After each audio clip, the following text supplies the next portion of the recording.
Guys, I don't know what's going on, but my video completely left and came back. Okay.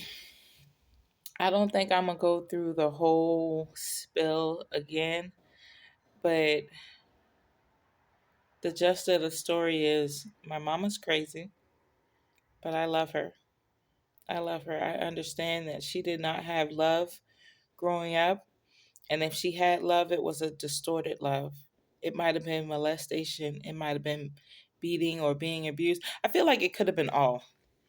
Just to be honest with you, I feel like it could have been all the above because she probably can't see it, but she has a slight sexual addiction or sexual perversion because she'll talk with me about shit that we should not be talking about.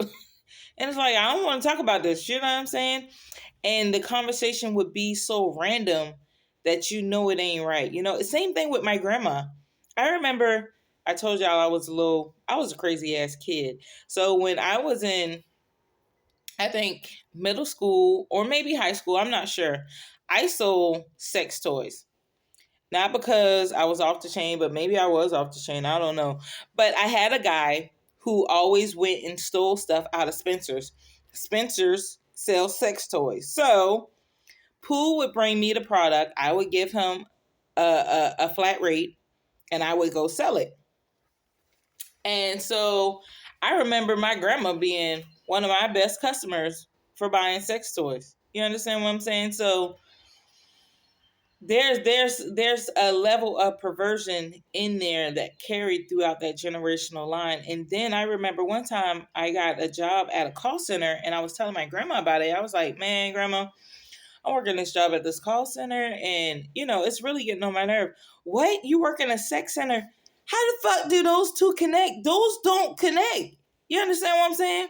They do not connect. So that lets me know there is a warped self of sex, whatever, that has gone down that generational line. I remember hearing stories about my great grandmother and my great great grandmother being assaulted and molested, and the child molester, I grew up with him, didn't even know it. I have no clue if he touched me or not, but still, I guess there was a lingerance of that spirit because I was touched, not by him, but from other people, so it's crazy. You really have to recognize what's going on in your family, and you have to look beyond the anger and the frustration and the abuse or the neglect and really see it for what it is, because then you'll get a higher perspective and then you'll know what you're up against. You understand what I'm saying? So I try not to curse my kids. It doesn't always work, because listen, get your ass in the bed now. You understand what I'm saying? But it ain't nowhere at the level that my mom would do it. Like, my mom would curse us out like we were another adult on the streets. And for the life of me, I can't even understand how that would be okay with you. How that would be okay with any parent. But it seems like that's the era or the friend circle she ran in. So, you know, when your life is comprised of people, you take on them or they take on you. You understand? And then you think it's normal because everybody around you is doing it, and it's not normal. And it's not normal for you to curse out your kids like you would curse out another adult. Even when your kids come into adulthood, it should never be a point in time where you should have to aggressively come at your kids either in defense or offense. Like, my sister was like, oh man, mom was calling me a dyke bitch. Whoa, what? Like, how does that even fucking happen? Like, no, that should never, ever happen. Ever happen. In any type of anger. And I spoke to my mom one time, and y'all, I get in and out when it comes to family. Because I don't want y'all shit normalized with me. I get in and out when it comes to family. So one time I was talking to my mom after I found out our dad has cancer. And I was like, mom, you've never spoken about your childhood. You should really speak to someone if you're not willing to speak to the family. And she was like, nah, I'd rather just go with my secrets. I don't want to face my troubles. That's deep. That's deep and that's painful. And I can only imagine what you've been carrying with you all these years. All these years. And then not only that, I'm like, Mom, you should definitely free yourself before your time is up. You understand what I'm saying? And not only that, I should have a normal ass mom. I think that's when we laughed.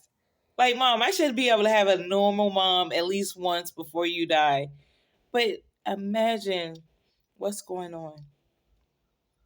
Them beatings didn't belong to me. That anger and that frustration did not belong to me. She was fighting those demons within her.